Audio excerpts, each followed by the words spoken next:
Étincelle. Alors bonjour à toutes et à tous, j'espère que vous allez bien. Tracy et moi on se retrouve encore pour un nouveau podcast qui est assez intéressant. On va parler de la FCALR, pardon désolé j'ai un peu du mal, et tout ce qui est comité et bénévole. Et pour commencer, on va faire un petit tour où ce serait cool si vous vous présentez, vous donnez votre rôle dans le comité ou la FCALR ou si vous êtes bénévole et apprendre un peu plus sur vous. On va commencer par vous. Je m'appelle Mina, je suis membre du comité Holocado, donc depuis peut-être 4-5 ans, comme ça. Et puis voilà. Je ne sais pas si je dois dire encore quelque chose. Parfait. Moi, c'est Guillermo. Je suis coordinateur fédératif. Je travaille pour la Fédération des centres de loisirs et de rencontres depuis une dizaine d'années maintenant. Jean-François Chal, je suis président du Holocado depuis une vingtaine d'années. Bonjour, Pascal Tourner, je suis président de la FCLR, donc la Fédération des centres de loisirs et de rencontres. Et je suis également co-président de l'Association pour l'animation des Acacias, qui est l'association qui gère la maison de quartier des Acacias. Et moi, c'est Laetitia, membre du comité depuis 7 ans, 6 ou 7 ans par là. J'ai aussi pas mal participé en tant que bénévole ou lors d'ateliers beauté au Holocado. Donc voilà, je m'investis. Très bien. Et on va commencer ce podcast par une question qui me trottait dans la tête. Déjà, c'est quoi la FCLR ? Et comment vous pouvez expliquer ce que c'est ? Personne ? Tu me lances ? Bon, la FCLR, c'est ce qu'on appelle une fêtière. C'est-à-dire, c'est une fédération qui rassemble plein d'associations. Ce qu'il faut savoir, c'est que le Holocado, où on est ici aujourd'hui, c'est un lieu, c'est une équipe de professionnels, c'est un comité, puis ce comité, c'est l'émanation d'une association. Des associations comme celle du Holocado, sur le territoire genevois, il en existe 47 aujourd'hui. Il y a 47 associations, 47 lieux d'animation qui sont soit des maisons de quartier, soit des centres de loisirs, soit des terrains d'aventure ou des jardins Robinson, en gros. Et c'est des endroits où on fait ce qu'on appelle de l'animation socio-culturelle. Et c'est là ce qui est particulièrement intéressant à Genève, c'est que systématiquement, à la tête de chacun de ces lieux d'animation, il y a une association, c'est-à-dire des habitants qui s'investissent et qui donnent de leur temps, et pour certains qui vont même jusqu'à faire partie d'un comité, et pour faire vivre l'association, faire vivre le lieu, et pour que ce lieu soit le plus représentatif possible des envies et des besoins des habitants. Et la FCLR, la Fédération des centres de loisirs et de rencontres, elle rassemble toutes ces associations pour leur offrir tout un tas de soutien, notamment de la formation, parce que faire partie d'un comité, qu'on soit trésorier, président ou simple membre de comité, ça demande un certain nombre de compétences. Et puis, pour les personnes qui sont motivées, la FCLR offre des formations, par exemple. Mais pas seulement, il peut y avoir aussi pour une association des moments de difficulté, il peut y avoir des moments de crise dans une association, dans une équipe d'animation, dans un lieu. Et là aussi, on est outillé avec nos coordinateurs, Guillermo est l'un d'entre eux, on est outillé pour venir apporter notre appui à l'association dans des moments plus compliqués. Très bien. Et si on devait retenir une seule chose, ce serait quoi pour vous ? Qui nous accroche ? Moi, je pense que ce qui est une chose que j'ai pas dit là juste maintenant, c'est la défense des intérêts des associations. Et ce qui est intéressant, c'est qu'on vit maintenant une période où on va avoir beaucoup besoin entre guillemets, de se défendre, d'expliquer ce que c'est que la vie associative, quelle est la valeur de la vie associative dans les centres de loisirs, les maisons de quartier, et tout ça. Et c'est d'expliquer, notamment aux gens qui nous financent les représentants des communes, les représentants de l'État de Genève, du canton de Genève, c'est de leur expliquer et de défendre la valeur que ça a, et notamment d'un concept qui s'appelle l'autonomie associative, d'expliquer toute la valeur que ça a de laisser une grande marge d'autonomie et même de liberté aux associations pour pouvoir être créatives dans les différents lieux. Et donc on a ce rôle-là, la FCLR, c'est de représenter le monde associatif de l'animation dans une structure qui est plus grande, entre guillemets, qui est plus large, qui s'appelle la FASE, la Fondation pour l'animation socioculturelle. Et donc on porte, nous, la voix, les intérêts du monde associatif dans le cadre de cette structure, qui est une grosse structure, hein, qui a un budget de près de 55 millions de francs chaque année. Très bien, d'accord. Du coup, vous êtes là un peu pour superviser tout ce qui est les maisons de quartier, jardins, Robinson, centres de rencontres, etc. Vous êtes derrière. On rassemble tout ça, mais on ne peut pas dire qu'on supervise. Enfin, je vois que Guillermo voulait intervenir. On ne supervise pas vraiment. On soutient, on aide, on forme, on rassemble.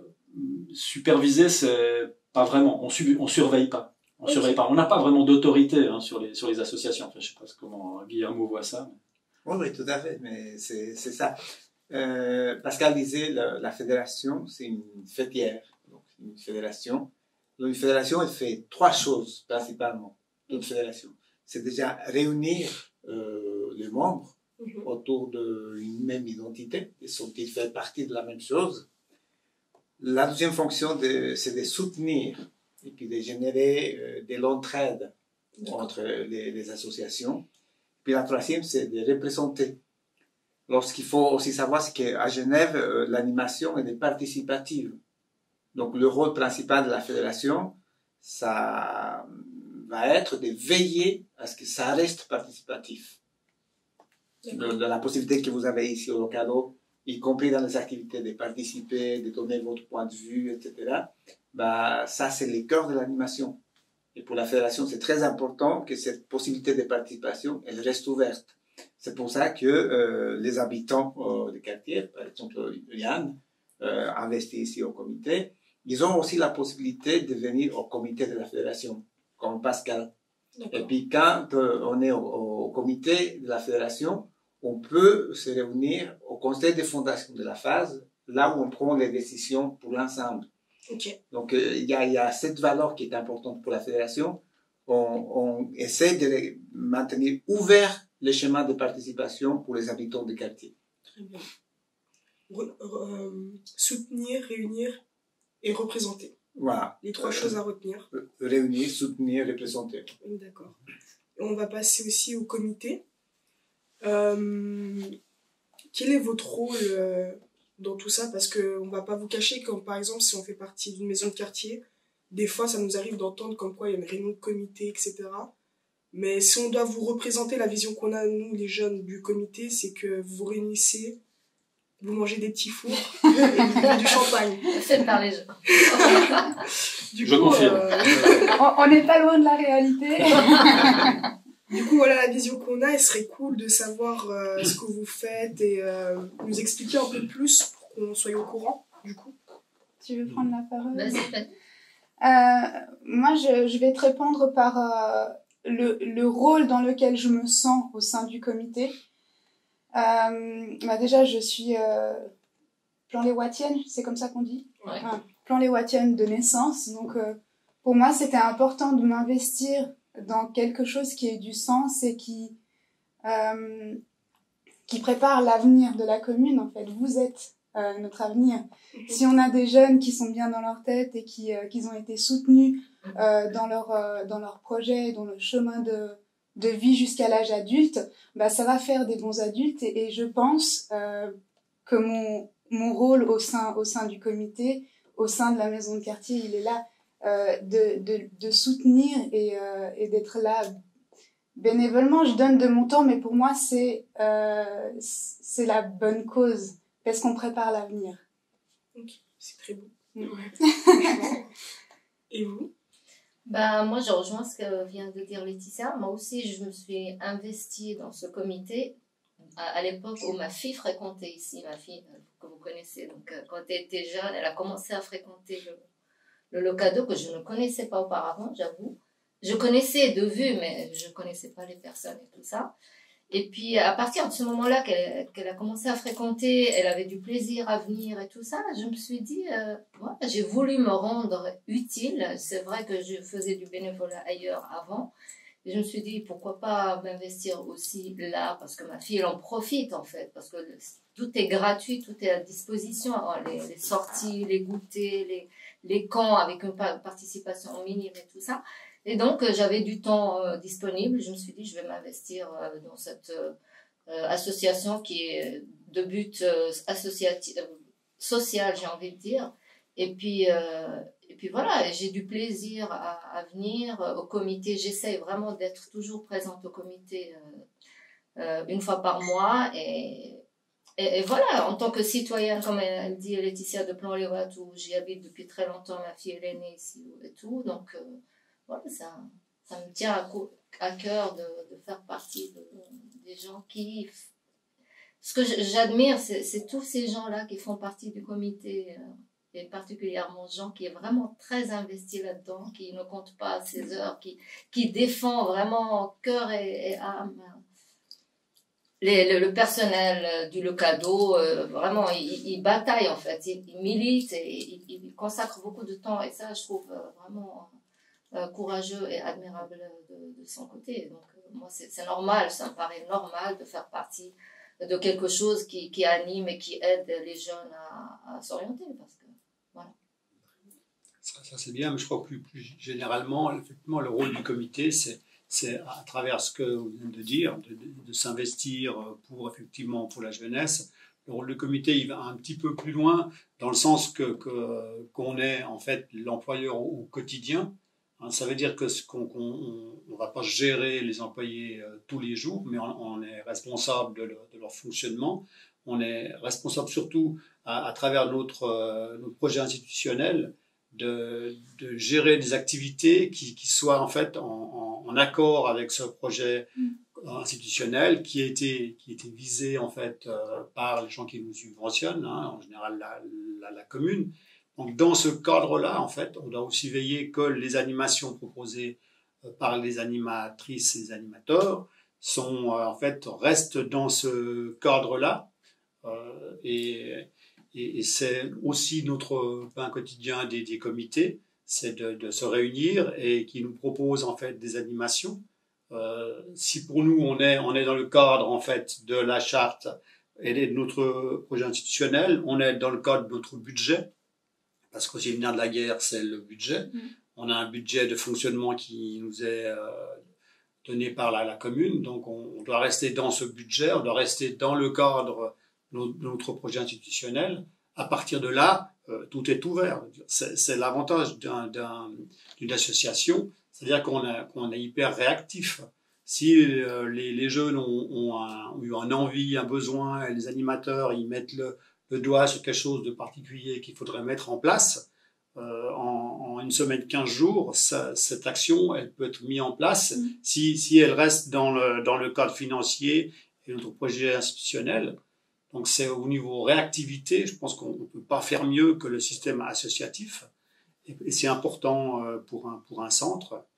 Et c'est une des facettes, mais je crois qu'on est là pour superviser l'ensemble du centre. On a des professionnels à qui on fait confiance. Et c'est comme ça que ça fonctionne et que ça fonctionne bien. Très bien. Merci beaucoup. Si tu permets, je vais revenir un petit peu sur l'aspect des convivialités. N'est-ce pas? Au début de tout ce qui est fait dans l'animation, c'est quand même qu'il y ait des améliorations dans les quartiers, une qualité de vie intéressante, etc. Et ça se fait au travers d'activités. Et ces activités, il faut les décider. Pour les décider, les gens, il faut qu'ils se réunissent. Et puis, pour qu'ils aient du plaisir à se réunir, il faut que ce soit convivial. Donc, c'est ça qui est quand même assez important, assez basique au niveau de l'animation. Et puis, comme toi, tu aimes bien le mot comme ça un peu clé, plaisir, Parce que dans cette convivialité, on retrouve du plaisir. Et puis l'engagement bénévole ou politique aussi, ou professionnel, ben, ça doit être plaisant. Donc le plaisir, la participation, on a déjà dit avant. Et puis l'autre truc, c'est le partenariat. PPP. Plaisir, participation, partenariat. Et j'aimerais rajouter quelque chose par rapport à ça. Moi, ma participation en tant que bénévole au comité, je peux aussi l'utiliser en partenariat avec mon emploi au parascolaire, puisque je travaille dans une école depuis quelques années maintenant sur la commune de Plain-les-Ouates. Donc du coup, on peut aussi envisager des partenariats, des activités avec justement, ou soit l'équipe d'animation, ou soit, voilà, c'est aussi une forme aussi de mettre en lien la maison de quartier plus le milieu scolaire, et puis du coup, ça fait une sorte de synergie, et j'aime pouvoir contribuer et participer de cette façon aussi. Donc là, le partage, il est vraiment... Partage. C'est parfait tout ça. Alors nous aussi, si on est là avec Tracy, c'est parce qu'on a eu l'occasion de lire votre charte cantonale, qu'on a pris le temps de lire, d'annoter, etc. Du coup, on a quelques commentaires dessus. On est là pour mieux comprendre aussi cette charte et pour mieux l'expliquer aux jeunes. Car on va pas vous cacher que des fois, c'est un peu compliqué de comprendre. C'est assez technique. Bah déjà, pour commencer, c'est très bien écrit. Ce qui est vachement bien, c'est que dans la partie gauche, si vous avez... bon, là, ça va être droit, du coup. Si vous avez l'occasion de lire cette charte, il y aura toujours les points pour vous résumer les paragraphes et ce qu'il veut dire dedans. Ce qui est vachement bien. Mais, comme je le disais, il y a des choses assez compliquées, des mots comme par exemple, au point 4, vous pouvez parler des axes prioritaires. Et après, vous nous expliquez bien sûr ce qu'est ces axes-là, mais ça reste difficile à comprendre. Et c'est pour ça qu'on est là et qu'on va vous poser des questions pour mieux définir ce que vous voulez dire dans cette charte. Et t'as quelque chose à rajouter d'abord? Non, c'est bon. Faut vous donner la parole aussi à ses collègues. Du coup, on va commencer par quand vous citez dans cette charte l'exclusion de diverses populations. De qui parlez-vous? Vous parlez de jeunes, d'adultes, d'origine, religion? Il faut qu'on cite un petit peu la phrase parce que Ah oui, bien non, sûr, excusez-moi, c'est on ne vrai. connaît pas par cœur les documents. Excusez-moi, c'est vrai. Le document il a été créé en 1993, ça fait 28 ans, on n'a pas eu le temps de mémoriser. Alors, face à la fragilisation et à l'exclusion de diverses populations, pour combattre l'émergence d'un sentiment fataliste. C'est de dire, les élus communaux, les élus cantonaux, ils sont d'accord de lâcher une partie de leur pouvoir pour que des choses puissent se réaliser au niveau le plus bas, avec le plus de proximité possible, avec simplement sur la base d'un engagement citoyen. Et moi, je trouve ça c'est extrêmement intéressant. Et c'est justement à travers ce modèle-là, à travers ce schéma-là, qu'on peut combattre justement ce sentiment de fatalité, ce fatalisme qui consiste à dire chaque fois quand il s'agit de voter ou de participer à une élection, c'est ça sert à rien que je vote, ça sert à rien que je m'exprime, ça sert à rien que je donne mon avis, parce que de toute façon, ils font ce qu'ils veulent. Et moi, je trouve que, comme le disait Guillermo tout à l'heure, c'est très important que l'animation socioculturelle soit un lieu d'expression citoyenne, que ce soit le plus participatif possible, parce que c'est une fois qu'on se met à participer, une fois qu'on s'engage, on voit que dans la réalité, oui, ça sert à quelque chose de s'engager, de participer, de donner son avis, de voter. C'est utile parce que ça permet réellement d'empoigner une part de pouvoir, du pouvoir d'agir. Et ça, je trouve, c'est une démarche qui est extrêmement intéressante. Et dans les semaines et les mois qui vont venir, il va y avoir beaucoup de débats sur l'avenir de l'animation socioculturelle à Genève, sur l'avenir de la participation citoyenne à travers les associations. Et il va y avoir un gros débat parce que le canton va se désengager, probablement, très probablement. C'est-à-dire qu'on entre dans une période de grande incertitude.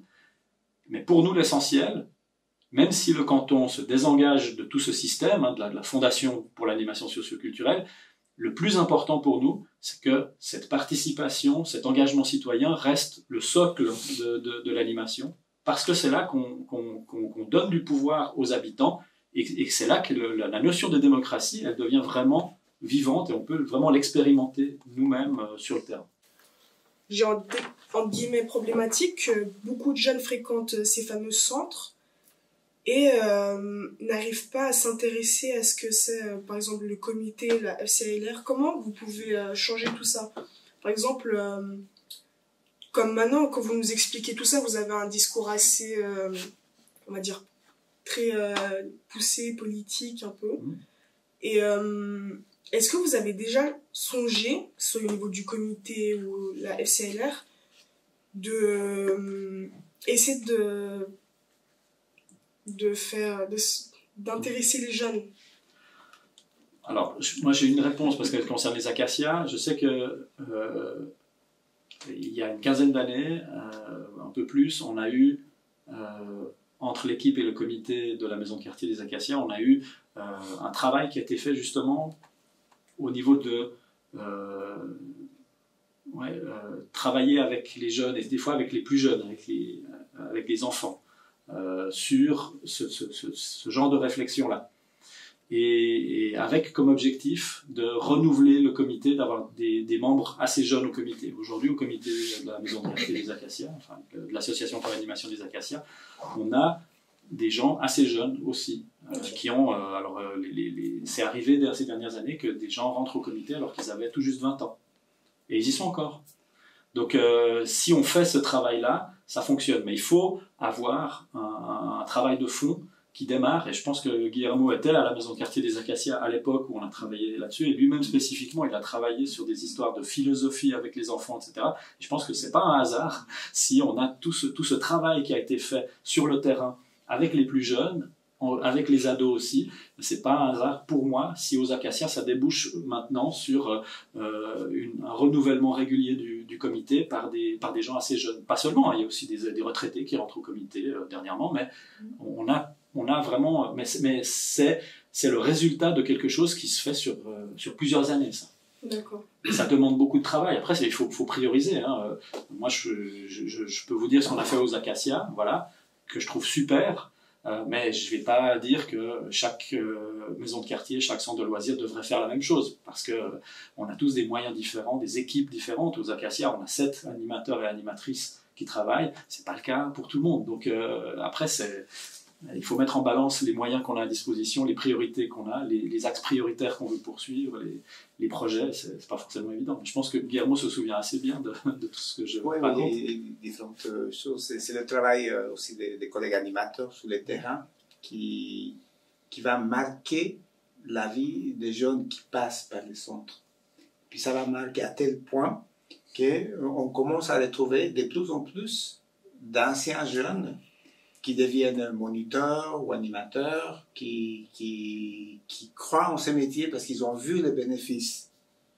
Et on commence à voir aussi de plus en plus d'anciens jeunes qui viennent au comité. Donc peut-être que vous, on va vous voir dans le comité prochainement. Moi, j'avais même pas 25 ans quand je me suis engagée dans l'association du Locado. Ouais. Donc ce travail qui est fait auprès de la jeunesse, il porte ses fruits sur les moments. Après, je crois qu'il y a un moment où chaque jeune il a besoin un petit peu de se projeter dans la vie et puis il va mettre peut-être les priorités dans la formation ou autre chose. Mais dès qu'il a une petite marge, et puis à partir du moment aussi où les collègues animateurs ils ont fait un petit clin d'œil à un moment donné, bah oui, il ne tarde pas trop à venir au comité. Puis c'est chouette. Là, je pense au jardin Robinson de Lignon, par exemple, au jardin Robinson de Mérin, je pense à la Source, je pense à l'Éclipse.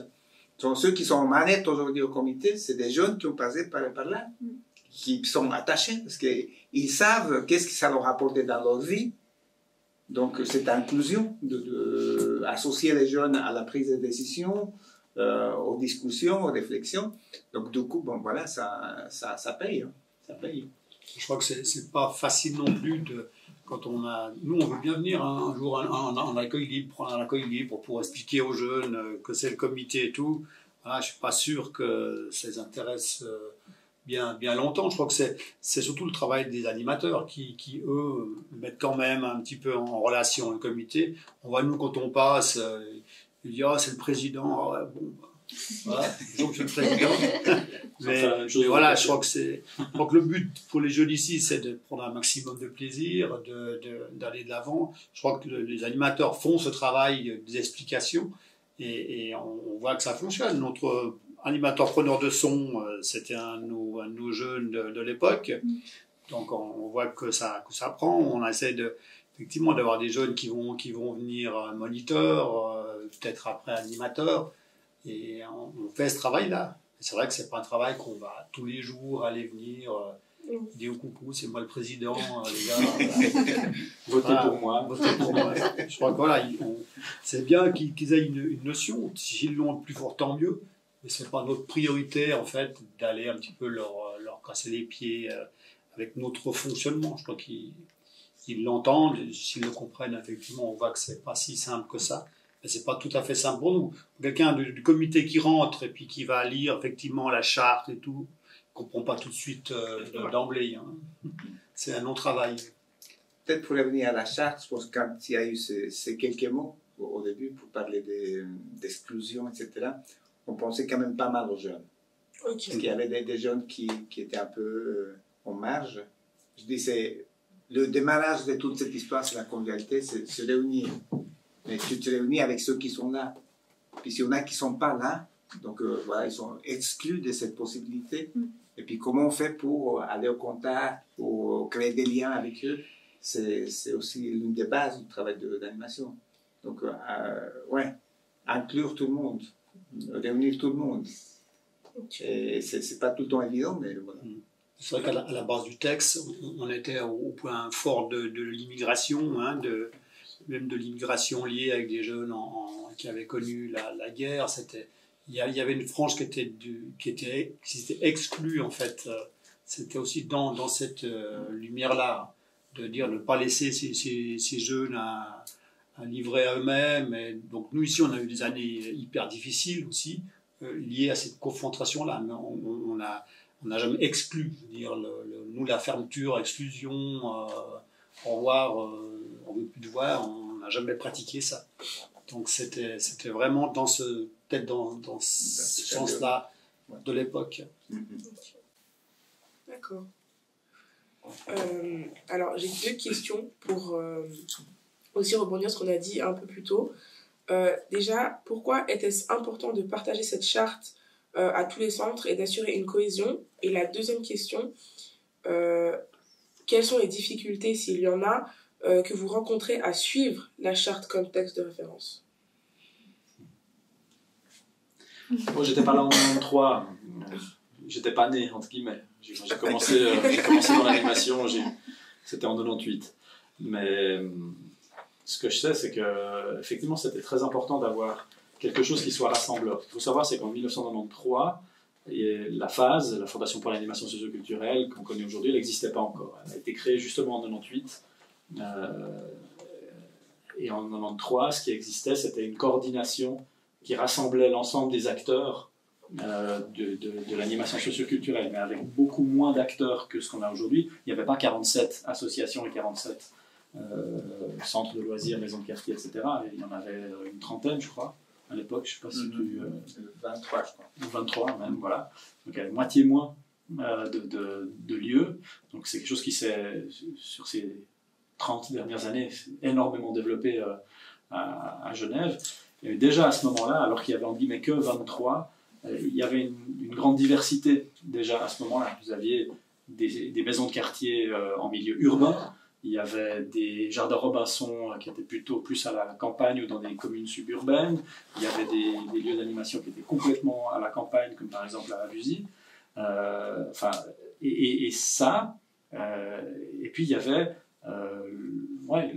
je pense qu'à l'époque, ils ont ressenti le besoin de dire, et de réfléchir et de dire quelles étaient les valeurs de l'animation socioculturelle. Je crois que ça, c'est quelque chose qui était extrêmement important à ce moment-là. Et aujourd'hui, ça reste encore quelque chose qui est très très important, c'est de dire quelle est notre identité et quelles sont les valeurs qu'on a en commun. Et je pense que ça va être d'autant plus important maintenant ces prochains mois et ces 2-3 prochaines années, parce qu'à travers tous les bouleversements qu'on va vivre ces prochains mois, il faudra qu'on ne perde pas de vue justement ce cap-là, ces valeurs essentielles et qu'on a vraiment tous en commun. Donc pour moi, je pense que c'était déjà à l'époque le souci qu'ils avaient, et c'est le souci qu'on va avoir maintenant, quasiment 30 ans plus tard, encore maintenant. Oui, bien sûr. Mais, je rectifie, je pense que c'était 30, voire plus. Je pensais à 20, 23, en pensant à la naissance de la fédération. La fédération, elle est née en 71, donc là on est dans l'année du 50e anniversaire de la fédération. Mais pour répondre un peu à la question, ce qu'il faut savoir, c'est que cette charte-là, qui a été rédigée en 1993, elle a mis beaucoup de temps à être rédigée. Il y a eu beaucoup de réflexions, beaucoup de discussions. D'après ce que j'ai entendu, c'est à peu près 2 ans de réflexion pour arriver à ces documents. Et ces 2 ans de réflexion, ils s'appuient sur pratiquement 30 à 40 ans d'animation avant. C'est-à-dire qu'on a d'abord fait l'animation sur le terrain, et puis après on se dit, c'est très bien ce qu'on fait. Alors, cette animation-là, ça serait bien peut-être qu'on la mette par écrit. Et il y avait besoin de le mettre par écrit, et ça donnait ça. Donc ça, c'est pas une inspiration théorique comme ça, c'est le résultat d'une pratique. La pratique d'animation de 30 ans, ça donnait ça. Et puis, depuis plus de 20 ans, ça reste un peu notre repère pour l'action. Alors, par rapport à l'autre question que tu avais, est-ce qu'aujourd'hui c'est facile ou difficile de mettre en pratique la charte? C'est pas très compliqué parce que c'est ce qu'on faisait déjà avant, qui a été résumé ici, et puis ça continue. Et puis on a eu l'occasion de le vérifier. Depuis quelques années, la Fédération a lancé un processus de validation des projets institutionnels. Donc les projets institutionnels, c'est les documents de référence locales, n'est-ce pas? Puis on a été voir si dans votre document de référence locale, les logiques de la charte sont présentes ou pas. Alors on a fait l'exercice, là on est en train de finaliser ce processus, et puis ce qu'on constate, c'est que dans tous les centres, les valeurs de la charte sont représentées de manière un peu différente. Dans chaque quartier, on met l'accent plutôt sur un aspect, dans un autre quartier, ce sera sur un autre aspect, mais dans tous les centres, les valeurs de la charte sont respectées. Aujourd'hui, je pense qu'on peut dire au niveau de l'animation, globalement, la charte est un document vraiment de référence, et puis on n'a pas spécialement de difficultés au niveau des centres de la faire respecter. La difficulté, c'est de se remettre à la charte. Plus tu montes, plus c'est difficile, on va dire. Mais au niveau local, on a vérifié que ça joue. Du coup, On l'a vu, excuse-moi, on l'a vu dernièrement. Au Locado, on a travaillé avec le projet institutionnel en se référant justement à ce petit document pour voir si le Locado applique, si tu veux, ce qui est comment on va dire, recommandé par un... C'était intéressant en fait de regarder. C'était un peu compliqué pour revenir sur les termes techniques, parce qu'il y a des mots un peu... Pour nous, c'est du chinois, hein, donc je suis plus âgée qu'elle, non mais c'est vrai. Ouais. Mais c'était un travail intéressant, on va dire. Mais c'est vrai que pour intéresser les jeunes, il faut utiliser un langage un peu d'actualité, un peu des jeunes pour les capter. Sinon, si on reste sur ces termes, ça reste... C'est comme la politique. La politique, c'est très... Il y a des gens qui ont envie de s'engager, mais ça leur fait peur parce qu'ils pensent ne pas avoir les compétences ou le langage adéquat. Du coup, avec tout ce qu'on vient de dire, vous diriez que la charte, elle laisse suffisamment de liberté au centre, aux différents centres? Je laisse Pascal répondre. Bon, c'est une des valeurs essentielles qu'on cherche à défendre. Hein. C'est l'autonomie associative. C'est-à-dire que il y a un cadre, comme a dit Jean-François, il y a un cadre qui est la charte, qui est le projet institutionnel, etc. Puis après, chaque association, elle est libre de prendre tel ou tel chemin plus qu'un autre, de mettre l'accent sur tel ou tel aspect. Et ça, j'espère que, en tout cas, une chose est sûre, c'est pas cette charte, c'est pas les projets institutionnels, c'est pas la FCLR qui va limiter le champ d'action et la liberté de chaque association. L'expérience montre que là où il y a des limitations à la liberté ou en tout cas à l'autonomie de chaque association, ça vient plutôt, comme l'a dit Guillermo, ça vient plutôt de la commune, des exigences municipales, ça vient plutôt aussi de représentants de la phase aussi, qui veulent contrôler, vérifier, etc. Mais moi je pense que cette charte, en tout cas, elle est justement là pour faire en sorte que les associations puissent avoir un maximum de marge de manœuvre. On le voit en fait, nous, dans en fait, où on est là aujourd'hui par rapport à ce que vous faites, qui est super, c'est complètement dans notre projet institutionnel. De vous donner la parole, de vous laisser aller dans le sens où vous voulez aller. Vous avez des splendides animatrices, animateurs qui vont vous guider, qui vont vous aider. Mais c'est vous qui êtes le support. Je crois que là, on est complètement dans notre terrain. Les sorties qu'on fait, les camps, tout ça, ça reste dans notre terrain. Et si on a et où ils ont des idées, on va les mettre en place.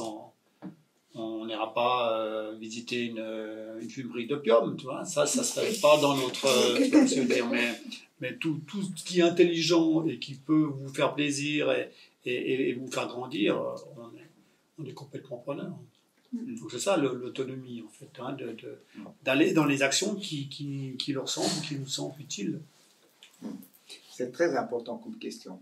Mais vraiment, je te félicite pour cette question-là, parce que sans cette marge d'autonomie, de liberté, on ne peut pas faire de l'animation. On ne peut pas faire de l'animation. S'il y a cet espace où on peut venir dire ce qu'on pense, de la manière dont on pense les choses, pourquoi on viendrait? Hein? C'est vraiment très, très important qu'il y ait cette marge. Puis aujourd'hui, là, on est au mois de juillet 2021. Il y a des changements qui sont en train de se produire au niveau de l'animation. Et l'un des enjeux principaux, c'est justement ça. C'est cette marge de liberté sur les terrains pour les collègues animateurs, le comité, mais vous aussi finalement des populations. Si cette marge de liberté est compromise, on est très mal. Moi, j'aimerais revenir sur quelque chose, Tracy, et je pense que c'est gravé dans ta mémoire. C'est le camp participatif à Barcelone. Ah ouais. J'aurais encore. Voilà. Moi, j'ai eu l'extrême chance d'y participer en tant que bénévole, donc je ne suis pas seulement allée au camp, j'ai participé aussi à toutes les séances qui nous ont permis de mettre ce projet en place, et tout a été fait par les jeunes. Tracy a été très engagée dans ce projet, elle a été... On a passé vraiment des très bons moments, mais c'est vrai que au travers de ce projet-là, qui a eu lieu il y a déjà quelques années... 2016, ouais. Ça date, hein. On a réellement pu voir dans la pratique comment se passe la notion participative avec nos jeunes. Les animateurs étaient là pour encadrer, pour donner des deadlines, des dates, voilà. On a prévu des réunions avec tous les jeunes, mais tout le travail a été engagé par les jeunes. Donc la recherche du logement, les activités qu'on allait faire, ça a toujours été encadré par l'adulte, mais l'idée venait du jeune. Oui, ils nous ont donné beaucoup de liberté. C'était vraiment une expérience géniale, parce que du coup, il y avait les animateurs qui étaient là pour nous encadrer, mais ils nous ont rien imposé. On a choisi la destination. Même, je me rappelle, je quittais les entraînements plus tôt pour pouvoir venir aux réunions. On avait fait un tableau, on choisissait la destination, on faisait des votes, on a choisi le logement, les activités et tout ça. Et je trouvais que c'était génial que que le centre de loisirs puisse nous donner autant de liberté, alors qu'en soi, enfin, moi j'avais 13 ans à l'époque. Bah, elle est là, cette notion comment dire, de former nos futurs adultes. Parce qu'au travers, au travers de cette expérience, eh ben, ils ont appris à faire des réservations, à, comment dire, à prévoir une journée type, comment elle va se passer, avec des horaires. Voilà. Et ça, c'est, en tant que jeune, c'est formateur, en fait. Ça nous prépare à la vie adulte. Ouais. Et ils nous avaient même fait venir, si on voulait, à une réunion du comité, et on a pu voir aussi comment c'était. Oui, c'est vrai, je me rappelle. Ouais. Du coup, est-ce que vous auriez un dernier mot pour tout ce qu'on vient de dire, que ce soit la FCLR, pardon, j'ai un peu du mal avec ce mot, le comité ou la charte cantonale? Un petit mot pour nos auditeurs, pour les jeunes qui nous écoutent. Peut-être une bonne petite nouvelle, c'est que là, il y a, je ne sais pas combien de pages, je n'ai pas compté, mais il y en a un bon nombre. Mais dans ce travail qu'on a fait d'aller vérifier, on peut résumer la charte à une page à 4. Très bien, ça c'est pas mal. Donc là, il y a une petite synthèse de l'essentiel de la charte, en quelques mots. Et puis, si vous avez un peu la flemme de lire l'ensemble des documents, vous pouvez commencer par lire ça. Je vous garantis, une fois que vous avez lu ça, vous allez lire ça 2 fois. C'est bon à savoir. Moi, j'ai encore une question aussi. Quel futur imaginez-vous pour les différents centres, le comité et la FCLR? Le futur aux jeunes?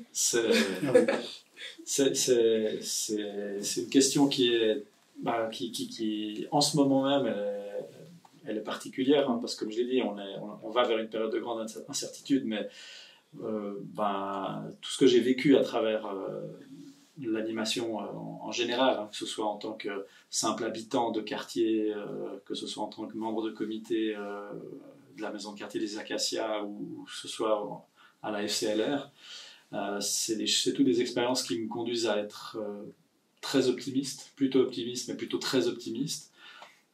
Et je pense que justement ces valeurs qu'on a pu détailler, c'est-à-dire l'engagement, la participation, l'engagement citoyen vraiment, hein, le militantisme que ça suppose aussi, la parole donnée à ceux qui ont moins l'habitude de l'apprendre ou ceux qui sont un peu plus en marge, que ce soit des jeunes ou des moins jeunes, que ce soit des Suisses ou des étrangers, bref, ces valeurs-là, je pense qu'elles ont encore devant elles un très bel avenir, et c'est justement pour ces valeurs-là qu'on va continuer à se battre, pour que l'engagement, pour que la participation reste vraiment le cœur de l'animation à Genève. Et c'est ça qui est intéressant, c'est que moi qui suis président de la FCLR, Guillermo qui est un employé de la FCLR, des gens qui sont membres de comité, et puis vous qui êtes des habitants qui prenez part et qui vous engagez à travers la participation à des activités, on est tous dans le même bateau, on est tous en train d'alimenter ce même moteur. Et je pense que, comme l'a dit Guillermo, on est environ 400 membres de comité, mais on est à peu près 4000 personnes qui sont membres des associations, avec toutes les familles, etc. Et je pense qu'on est très très fort ensemble, parce qu'on a tous, alors chacun le vit de manière différente, hein, évidemment, à un niveau différent, mais aussi avec des idéaux un tout petit peu différents, et un niveau d'engagement qui est un peu différent, mais on est tous en train de mettre de l'énergie dans le même sens, qui est une certaine idée de la démocratie, comme je l'ai expliqué tout à l'heure. Et je pense qu'en gardant ça en tête, quels que soient les changements institutionnels et les remises en question qu'on va connaître ces prochains temps, je pense que ces idéaux-là, ils vont continuer à nous porter, et ils ont un très bel avenir. Dernier mot, rien d'autre à ajouter? Peut-être qu'au niveau comité pur du Locado, on voit que maintenant, en fait, dans quel esprit, dans les locaux, le matériel, Et nous, on va continuer dans ce sens-là. On aura peut-être des difficultés, comme le président l'a mis en avant, mais il faudra nous passer sur le corps pour perdre en fait ce bien-être que vous avez, qu'on a mis en place et puis qu'on veut faire perdurer. Donc, soyez confiants que si ça devrait avoir des soucis, c'est que voilà, on sera piétiné et puis on ne se laisse pas piétiner si facilement. Après, il y a la relève, il y a vous. Oui, c'est ça. C'est que 22 ans de comité, vous savez qu'on est tout usé. Je sais que je serai la future présidente. Eh ben voilà, écoute, pas de soucis. Regarde, présidente. Et on aura un parking scooter. Ah, On va bien c'est là. On va mettre ma moto dedans, c'est parfait. Parfait. Bon, en tout cas, c'était vachement cool.